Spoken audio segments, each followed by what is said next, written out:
नमस्कार, स्वागत है आप सभी का सुनो कहानी में।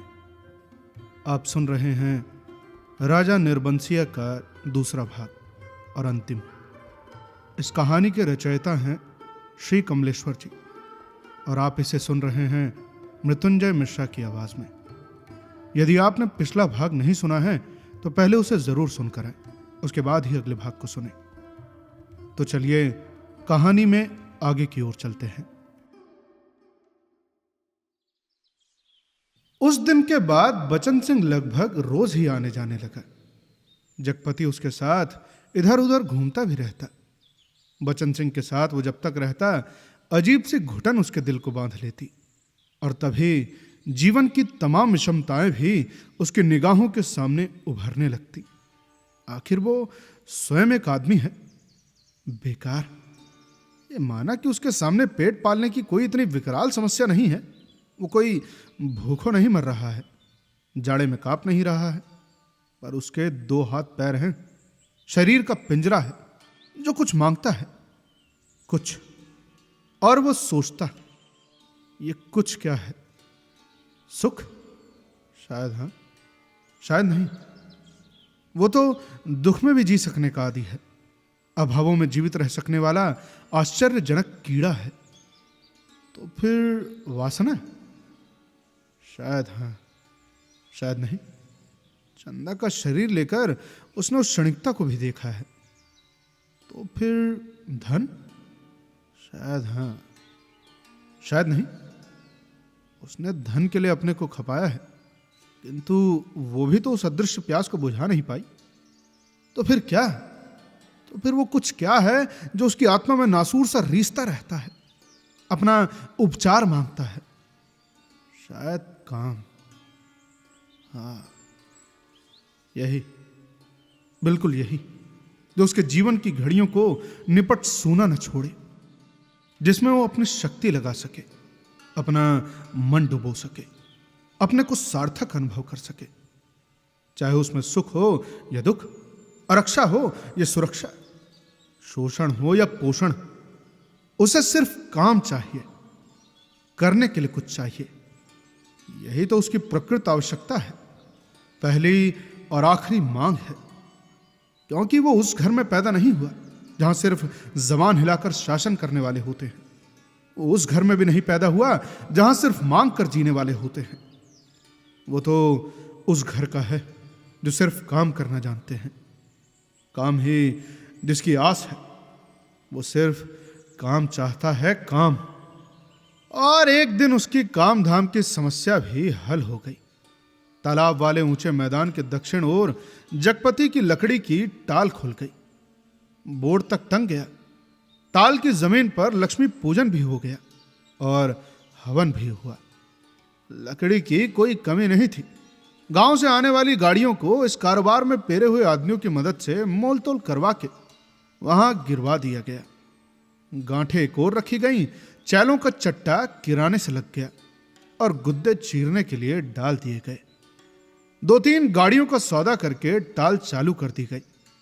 भविष्य में स्वयं पेड़ खरीद कर कटाने का तय किया गया। बड़ी बड़ी स्कीमें बनी कि किस तरह जलाने की लकड़ी से बढ़ाते बढ़ाते एक दिन इमारती लकड़ी की कोठी बनेगी, चीरने की नई मशीन लगेगी। कारोबार बढ़ जाने पर बचन सिंह भी नौकरी छोड़कर उसी में लग जाएगा और उसने महसूस किया कि वो काम में लग गया है। अब 24 घंटे उसके सामने काम है, उसके समय का उपयोग है। दिन भर में वो केवल 1 घंटे के लिए किसी का मित्र हो सकता है, कुछ देर के लिए वो पति हो सकता है, पर बाकी समय, दिन और रात के बाकी घंटे, उन घंटों के अभाव को सिर्फ उसका अपना काम ही भर सकता है। और अब वो कामदार था। खैर, वो कामदार तो था, लेकिन जब टाल की उस ऊंची जमीन पर पड़े छप्पर के नीचे तख्त पर वो गल्ला रखकर बैठता, सामने लगे लकड़ियों के ढेर, कटे हुए पेड़ के तने, जड़ों को लुढ़का हुआ देखता, तो एक निरीहता बरबस उसके दिलों को बांधने लगती। उसे लगता कि एक व्यर्थ पिशाच का शरीर टुकड़े टुकड़े करके उसके सामने डाल दिया गया है, फिर इन पर कुल्हाड़ी चलेगी और इनके रेशे रेशे अलग हो जाएंगे, और तब इनकी ठठरियों को सुखाकर किसी पैसे वाले के हाथ तक पर तौल कर बेच दिया जाएगा।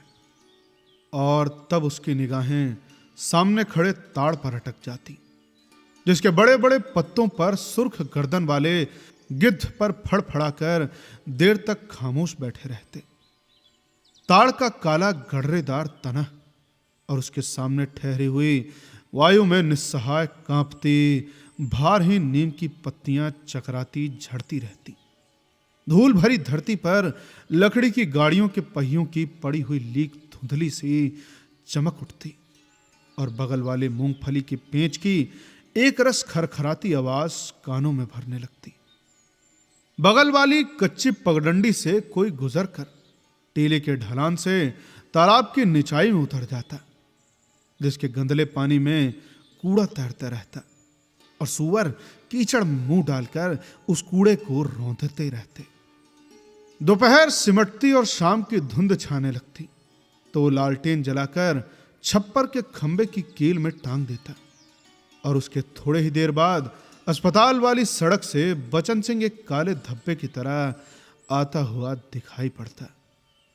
गहरे पड़ते अंधेरे में उसका आकार धीरे धीरे बढ़ता जाता, और जगपति के सामने जब वो आकर खड़ा होता तो उसे बहुत विशाल सा लगने लगता, जिसके सामने उसे अपना अस्तित्व डूबता महसूस होता। एक आध बिक्री की बातें होती और तब दोनों घर की ओर चल देते। घर पहुंचकर बचन सिंह कुछ देर जरूर रुकता, बैठता, इधर उधर की बातें करता। कभी मौका पड़ जाता तो जगपति और बचन सिंह की थाली भी साथ ही लग जाती। चंदा सामने बैठकर दोनों को खिलाती। बचन सिंह बोलता जाता, भाई क्या तरकारी बनी है, मसाला तो ऐसा पड़ा है कि उसकी भी बहार है भाई, और तरकारी का स्वाद भी न मरा। होटलों में तो या तो मसाला ही रहता है या फिर तरकारी ही तरकारी। भाई वाह, क्या बात है, क्या कहने अंदाज की।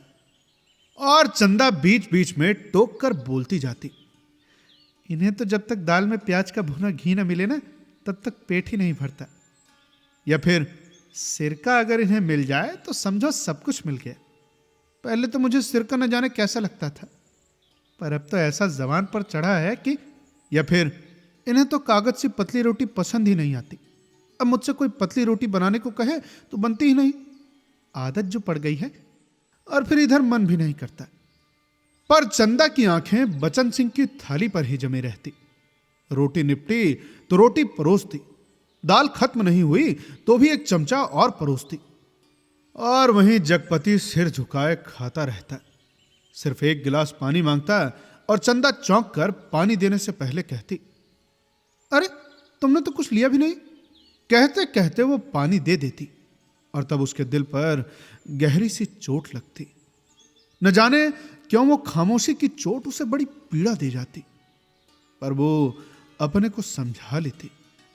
कोई मेहमान तो है नहीं, मांग सकते थे, क्या पता भूख नहीं होगी। जगपति खाना खाकर टाल पर लेटने चला जाता, क्योंकि अभी तक कोई चौकीदार नहीं मिला था। छप्पर के नीचे तख्त पर जब वो लेटता तो अनायास ही उसका दिल भर भर आता। पता नहीं कौन कौन से दर्द एक दूसरे से मिलकर तरह तरह की टीस, चटखन और ऐंठन पैदा करने लगते। कोई एक रग दुखती तो वो सहलाता भी। जब सभी नसें चटकती हों तो कहां कहां राहत का अकेले हाथ सहलाए।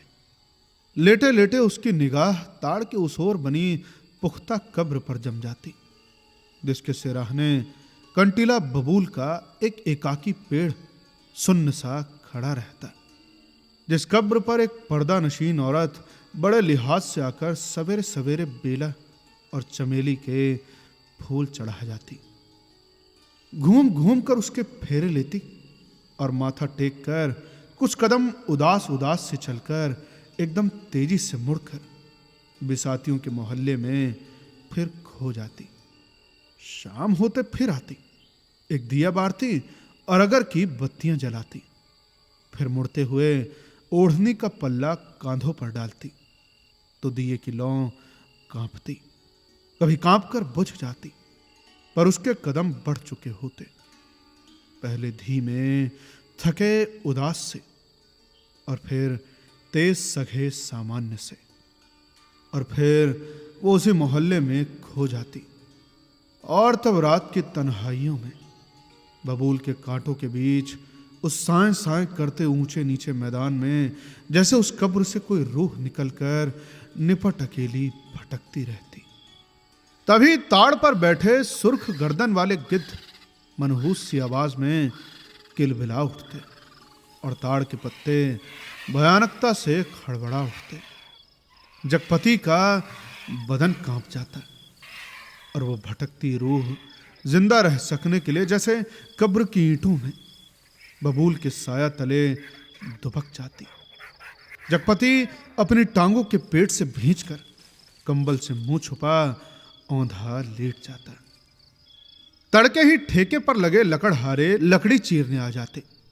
तब जगपति कंबल लपेटे घर की ओर चला जाता। राजा रोज सवेरे टहलने जाते थे। मां सुनाया करती थी। एक दिन जैसे ही महल के बाहर निकलकर आए कि सड़क पर झाड़ू लगाने वाली मेहतारनी उन्हें देखते ही अपना झाड़ू पंजा पटक कर माथा पीटने लगी और कहने लगी, अरे राम राम, आज राजा निर्बंसिया का मुंह देखा है। न जाने रोटी भी नसीब होगी कि नहीं, न जाने कौन सी विपत टूट पड़े। राजा को इतना दुख हुआ कि उल्टे पैरों महल को लौट गए। मंत्री को हुक्म दिया कि उस मेहतारनी का घर नाच से भर दे, और सब राजसी वस्त्र उतार राजा उसी क्षण जंगल की ओर चले गए। उसी रात रानी को सपना हुआ कि कल की रात तेरी मनोकामना पूरी होने वाली है। रानी बहुत पछता रही थी, पर फौरन ही रानी राजा को खोजती खोजती उस सराय में पहुंच गई जहां वो टिके हुए थे। रानी भेष बदलकर सेवा करने वाली भटियारिन बनकर राजा के पास रात में पहुंची। रात भर उनके साथ रही और सुबह राजा के जगने से पहले सराय छोड़ महल में लौट गई। राजा सुबह उठकर दूसरे देश की ओर चले गए। 2 ही दिनों में राजा के निकल जाने की खबर राजभर में फैल गई। अरे राजा निकल गए, राजा निकल गए, चारों तरफ यही खबर थी। और उस दिन टोले मोहल्ले में हर आंगन में बरसात की मेघ की तरह यह खबर बरस कर फैल गई कि चंदा के बाल बच्चा होने वाला है। नुक्कड़ पर जमुना सुनार की कोठरी में फिंकती सुरही रुक गई। मुंशी जी ने अपना मिजान लगाना छोड़ विस्फारित नेत्रों से ताक कर खबर सुनी। बंसी किराने वाले ने कुएं में से आधी गई रस्सी को खींचकर डोल मन पर पटक कर सुना। सुदर्शन दर्जी ने मशीन के पहिए को हथेली से रगड़कर रोककर सुना, और हंसराज पंजाबी ने तो अपनी नील लगी मलगुजी कमीज की आस्तीनें चढ़ाते हुए सुना। और वहीं जगपति की बेवा चाची ने औरतों के जमघट में बड़े विश्वास पर भेद भरे स्वर में सुनाया, अरे आज 6 साल हो गए शादी को, न बाल हुआ न बच्चा, न जाने किसका पाप है उसके पेट में। तभी दूसरा कोई बोला, अरे यार किसके होगा सिवा उस मुस्टंडे कंपाउंडर के, न जाने कहां से कुलच्छनी इस मोहल्ले में आ गई। तभी वहीं किसी और ने बोला, अरे इस गली की तब पुश्तों से ऐसी मर्याद रही है कि गैर मर्द औरत की परछाई तब नहीं देख पाए। अरे यहाँ के मर्द तो बस अपने घर की औरतों को जानते हैं, उन्हें तो पड़ोसी के घर की जनानियों तक की गिनती नहीं मालूम। ये कहते कहते उनका चेहरा तमतमा आया और सभी औरतें देवलोक की देवियों की तरह गंभीर बनी। अपनी पवित्रता की महानता के बोध से दबी धीरे धीरे खिसक गई। सुबह यह खबर फैलने से पहले जगपति टाल पर चला गया था, पर सुनी उसने भी आज ही थी। दिन भर वो तख्त पर कोने की ओर मुंह किए पड़ा रहा। न ठेके की लकड़ियां चिरवाई, न बिक्री की ओर ध्यान दिया, न दोपहर का खाना खाने ही घर गया। जब रात अच्छी तरह फैल गई, वो हिंसक पशु की भांति उठा। उसने अपनी उंगलियां चटकाई, मुट्ठी बांधकर बाह का जोर देखा तो नसें तनी और बाह में कठोर कंपन सा हुआ। उसने 3-4 पूरी सांसें खींची और मजबूत कदमों से घर की ओर चल पड़ा। मैदान खत्म हुआ, कंकड़ की सड़क आई। सड़क खत्म हुई, गली आई। पर गली के अंधेरे में घुसते वो सहम गया, जैसे किसी ने अदृश्य हाथों से उसे पकड़कर सारा रक्त निचोड़ लिया। उसकी फटी हुई शक्ति की नस पर हिम शीतल होठ रखकर सारा रस चूस लिया और गली के अंधेरे की हिकारत भरी कालिक और भी भारी हो गई, जिसमें घुसने से उसकी सांस रुक जाएगी, घुट जाएगी। वो पीछे मुड़ा पर रुक गया।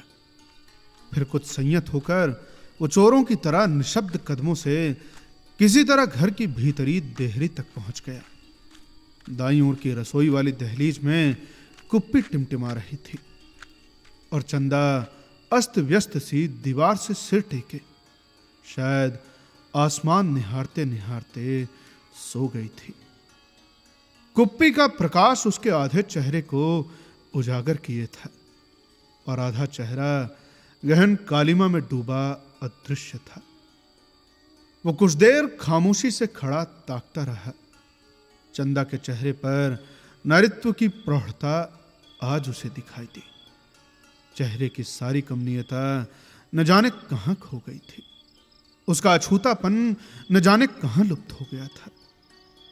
फूला फूला मुख, जैसे टहनी से तोड़े हुए फूल को पानी में डालकर ताजा किया गया हो, जिसकी पंखुड़ियों में टूटन की सुरमई रेखाएं पड़ गई हो, पर भीगने से भारीपन आ गया हो। उसके खुले पैर पर उसकी निगाह पड़ी तो सूजा सा लगा, एड़ियां भरी सूजी सी और नाखूनों के पास अजब सा सूखापन। जगपति का दिल एक बार मसोस उठा। उसने चाहा कि बढ़कर उसे उठा ले, अपने हाथों से उसका पूरा शरीर छू छू कर सारा कलुष पोंछ दे, उसे अपनी सांसों की अग्नि में तपाकर उसे एक बार फिर पवित्र कर ले और उसकी आंखों की गहराई में झांक कर कहे, अरे भला देवलोक से किस शाप से निर्वासित होकर तुम इधर आ गई चंदा? यह शाप तो अमिट था। कि तभी चंदा ने हड़बड़ाकर आंखें खोली। जगपति को सामने देख उसे लगा कि वो एकदम नंगी हो गई हो। अतिशय लज्जित हो उसने अपने पैर समेट लिए, घुटनों से धोती नीचे सरकाई और बहुत संयत से उठकर रसोई के अंधेरे में खो गई। जगपति एकदम हताश हो वहीं कमरे की देहरी पर चौखट से सिर टिकाकर बैठ गया। नजर कमरे में गई तो लगा कि पराये स्वर यहां गूंज रहे हैं, जिनमें चंदा का भी एक है। एक तरफ घर के हर कोने से अंधेरा सैलाब की तरह बढ़ता आ रहा था। एक अजीब सी निस्तब्धता, असमंजस, गति पर पथ भ्रष्ट, शक्लें पर आकारणहीन। खाना खा लेते। चंदा का स्वर कानों में पड़ा। वो अनजाने ऐसे उठ बैठा जैसे तैयार बैठा हो। उसकी बात की आज तक उसने अवज्ञा न की थी। खाने तो बैठ गया, पर कौर नीचे नहीं सरक रहा था। तभी चंदा ने बड़े सधे शब्दों में कहा, कल मैं गांव जाना चाहती हूं। जैसे वो इस सूचना से परिचित था। बोला, अच्छा। चंदा फिर बोली, वो मैंने बहुत पहले घर चिट्ठी डाल दी थी, भैया कल लेने आ रहे हैं। तो ठीक है। जगपति वैसे ही डूबा डूबा बोला। चंदा का बांध टूट गया और वो वहीं घुटनों में मुंह दबाकर कातर सी फफक फफक कर रो पड़ी। न उठ सकी न हिल सकी। जगपति क्षण भर को विचलित हुआ, पर जैसे जम जाने के लिए। उसके होठ फड़के और क्रोध के ज्वालामुखी को जबरन दबाते हुए भी वो फूट पड़ा। ये सब मुझे क्या दिखा रही है बेशर्म, बेगैरत? उस वक्त नहीं सोचा था जब मेरी लाश तले? तब की बात झूठ है। सिसकियों के बीच चंदा का स्वर फूटा। लेकिन जब तुमने मुझे बेच दिया। एक भरपूर हाथ चंदा की कनपटी पर आग सुलगाता पड़ा और जगपति अपनी हथेली दूसरी से दबाता खाना छोड़कर कोठरी में घुस गया और रात भर कुंडी चढ़ाए उसी कालीख में घुटता रहा। दूसरे दिन चंदा घर छोड़कर अपने गांव चली गई। जगपति पूरा दिन और रात टाल पर ही काट देता। उसे वीराने में तालाब के बगल कब्र, बबूल और ताड़ के पड़ोस में परमन मुर्दा हो गया था। जबरदस्ती वो अपने को वहीं रोके रहता। उसका दिल होता कि कहीं निकल जाए, पर ऐसी कमजोरी उसके तन और मन को खोखला कर गई थी कि चाहने पर भी वो जा न पाता। हिकारत भरी नजरें सहता पर वहीं पड़ा रहता। काफी दिनों बाद जब नहीं रहा गया तो एक दिन जगपति घर पर ताला लगा गया। नजदीक के गांव में लकड़ी कटाने चला गया। उसे लग रहा था कि अब वो पंगु हो गया है, बिल्कुल लंगड़ा, एक रेंगता कीड़ा जिसके न आंख है, न कान है, न मन है, न इच्छा। वो उस बाग में पहुंच गया जहां खरीदे पेड़ काटने थे। दुआरे वालों ने पतले पेड़ के तने पर आरा रखा और कर्र कर्र का अबाध शोर शुरू हो गया। दूसरे पेड़ पर बन्ने और शकुरे की कुल्हाड़ी बज उठी और गांव से दूर उस बाग में एक लयपूर्ण शोर शुरू हो गया। जड़ पर कुल्हाड़ी पड़ती तो पूरा पेड़ थर्रा जाता। करीब के खेत के मेढ़ पर बैठे जगपति का शरीर भी जैसे कांप कांप उठता। चंदा ने कहा था, लेकिन जब तुमने मुझे बेच दिया। क्या वो ठीक कहती थी? क्या बचन सिंह ने टाल के लिए जो रुपए दिए थे उसका ब्याज इधर चुकता हुआ? क्या सिर्फ वही रुपए आग बन गए जिसकी आंच में उसकी सहनशीलता, विश्वास और आदर्श मोम से पिघल गए? शकुरे, बाग से लगे दड़े पर से किसी ने आवाज लगाई।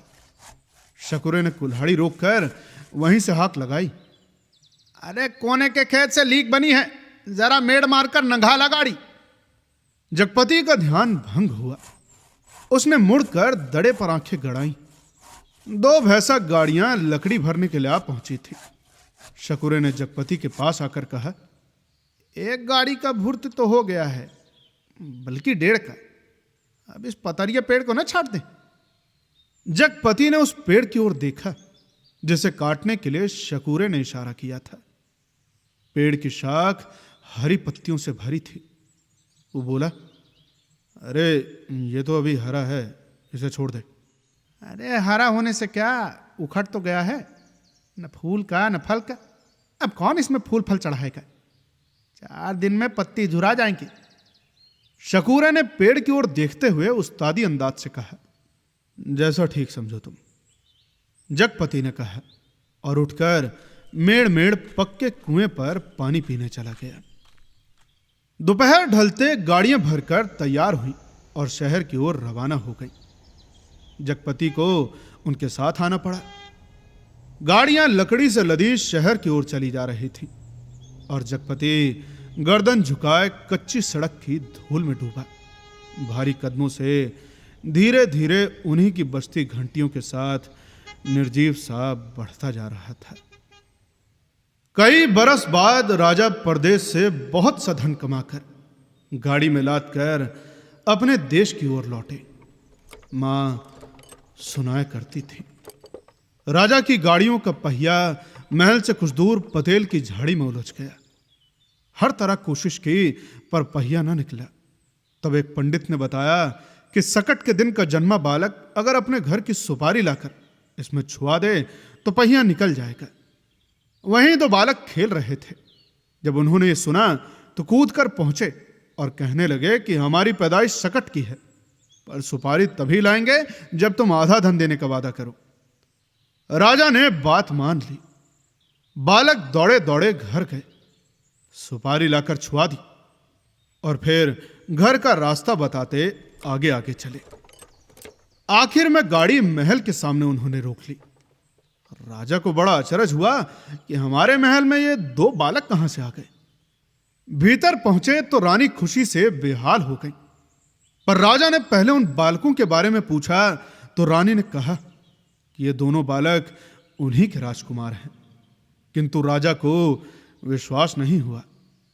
रानी बहुत दुखी हुई। इधर गाड़ियां जब ताल पर आकर लगीं और जगपति तख्त पर हाथ पैर ढीले करके बैठ गया, तो पगडंडी से गुजरते मुंशी जी ने उसके पास आकर बताया, अरे अभी उस दिन वसूली में तुम्हारे ससुराल के नजदीक एक गांव में जाना हुआ। पता लगा कि 15-20 दिन हुए चंदा के लड़का हुआ है। और फिर जैसे मोहल्ले में सुनी सुनाई बातों पर पर्दा डालते हुए बोले, भाई भगवान के राज में देर है, अंधेर नहीं जगपति भैया। जगपति ने सुना तो पहले उसने गहरी नजरों से मुंशी जी को ताका, पर वो उनके तीर का निशाना ठीक ठीक नहीं खोज पाया। पर सब कुछ सहन करते हुए बोला, देर और अंधेर दोनों है। अंधेर तो सरासर है, टरिया चरित्र है सब। अरे भाई बड़े बड़े हार गए। कहते कहते मुंशी जी रुक गए, पर कुछ इस तरह जैसे कोई बड़े भेद भरी बात है, जिसे उनकी गोल होती हुई आंखें ही समझा देंगी। जगपति मुंशी जी की तरफ ताकता रह गया। मिनट भर मनहूस सा मौन छाया रहा। उसे तोड़ते हुए मुंशी जी बड़ी दर्द भरी आवाज में बोले, सुन तो लिया होगा तुमने। क्या? कहने को तो जगपति कह गया, पर उसे लगा कि अभी मुंशी जी उस गांव में फैली बातों को बड़ी बेदर्दी से कह डालेंगे। उसने नाहक ही पूछा। तभी मुंशी जी ने उसकी नाक के पास मुंह ले जाते हुए कहा, चंदा दूसरे के घर बैठ रही है, कोई मधुसूदन है वहीं का, पर बच्चा दीवार बन गया है। चाहते तो वो यही हैं कि मर जाए तो रास्ता खुले, पर राम जी की मर्जी है। सुना है कि बच्चा रहते भी वो चंदा को बैठाने को तैयार है। जगपति की सांस गले में अटक कर रह गई। बस आंखें मुंशी जी के चेहरे पर पथराई सी जड़ी थी। मुंशी जी बोले, अदालत से बच्चा तुम्हें मिल सकता है, अब काहे का शर्म लिहाज? अपना कहकर किस मुंह से मांगू बाबा? हर तरफ तो कर्ज से दबा हूं, तन से, मन से, पैसों से, इज्जत से, इसके बल पर दुनिया सजोने की कोशिश करूं। कहते कहते वो अपने में खो गया। जब रात झुक आई तो जगपति के साथ ही मुंशी जी भी उठे। उसके कंधे पर हाथ रखे वो उसे गली तक लाए। अपनी कोठरी आने पर पीठ सहलाकर उन्होंने उसे छोड़ दिया। वो गर्दन झुकाए गली के अंधेरे में उन्हीं ख्यालों में डूबा ऐसे चलता चला आया जैसे कुछ हुआ ही ना हो। पर कुछ ऐसा बोझ था जो न सोचने देता था और न समझने। जब चाची की बैठक के पास से गुजरने लगा तो सहसा उसके कानों में भनक पड़ी, अरे आ गए सत्यानाशी कुलबोरन। उसने जरा नजर उठाकर देखा तो गली की चाची भौजाइयां बैठक में जमा थी और चंदा की चर्चा छिड़ी हुई थी, पर वो चुपचाप निकल गया। इतने दिनों बाद ताला खोला और बरोठे के अंधेरे में कुछ सूझ न पड़ा तो एकाएक वो रात उसकी आंखों के सामने घूम गई, जब वो अस्पताल से चंदा के साथ लौटा था। बेवा चाची का वो जहर बूझा तीर, अरे राजन निर्बंसी अस्पताल से लौटा है, और आज सत्यानाशी कुलबोरन। और स्वयं उसका वो वाक्य जो कि चंदा को छेद गया था, तुम्हारे कभी कुछ न होगा, न तेल और उस रात की शिशु चंदा। चंदा का लड़का हुआ है, वो कुछ और न जानती, आदमी का बच्चा न जानती, वो और कुछ भी न जानती। कंकड़ पत्थर उनारी न बनती, बच्ची ही बनी रहती। उस रात के शिशु चंदा। पर चंदा ये सब क्या करने जा रही है? उसके जीते जी वो दूसरे के घर बैठने जा रही है। कितने बड़े पाप में ढकेल दिए चंदा को। पर उसे भी तो कुछ सोचना चाहिए। आखिर क्या? पर मेरे जीते जी तो ये सब अच्छा नहीं। वो इतनी घृणा बर्दाश्त करके भी जीने को तैयार है, या फिर मुझे जलाने को? मुझे नीच समझती है, कायर। नहीं तो एक बार खबर तो लेती, बच्चा हुआ तो पता लगता। पर नहीं, वो उसका कौन है? कोई भी नहीं। औलाद ही तो वो स्नेह की धुरी है जो आदमी औरत के पहियों को साध कर तन के दलदल से पार लगा जाती है।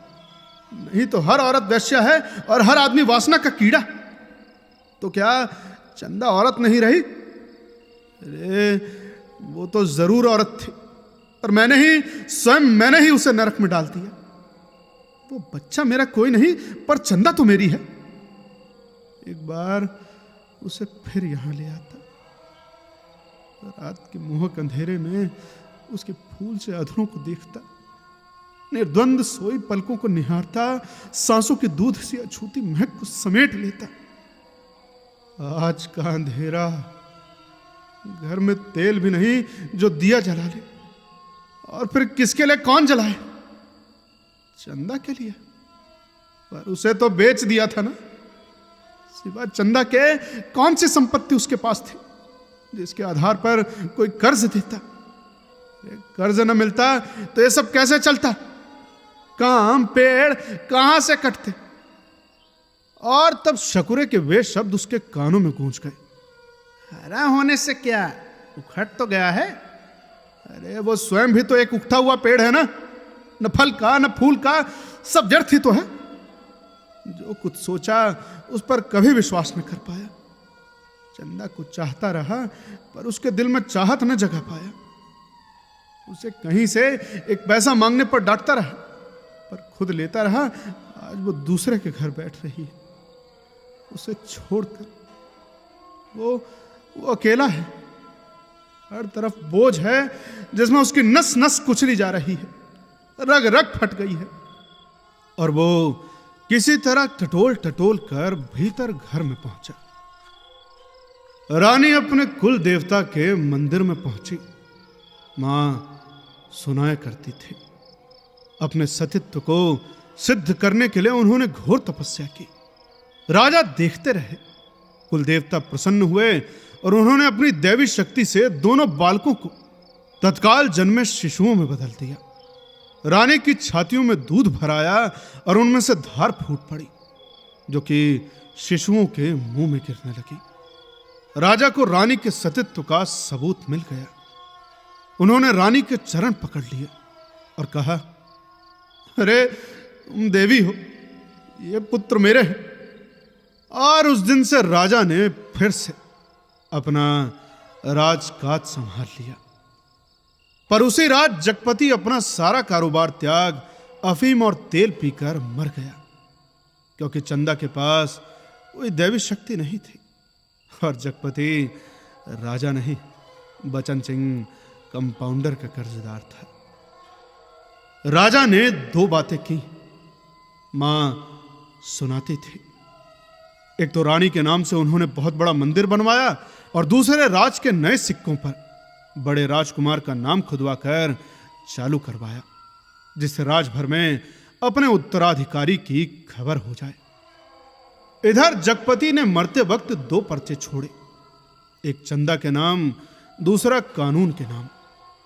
चंदा को उसने लिखा था, चंदा, मेरी अंतिम चाह यही है कि तुम बच्चे को लेकर चली आना। अभी एक दो दिन मेरी लाश की दुर्गति होगी, तब तक तुम आ सकोगी। चंदा, आदमी को पाप नहीं पश्चाताप मारता है। मैं तो बहुत पहले मर चुका था। चंदा, बच्चे को लेकर जरूर चली आना। कानून को उसने लिखा था, किसी ने मुझे मारा नहीं है, किसी आदमी ने नहीं। मैं जानता हूं कि मेरे जहर की पहचान करने के लिए मेरा सीना चीरा जाएगा, उसमें जहर है। मैंने अफीम नहीं, रुपए खाए हैं।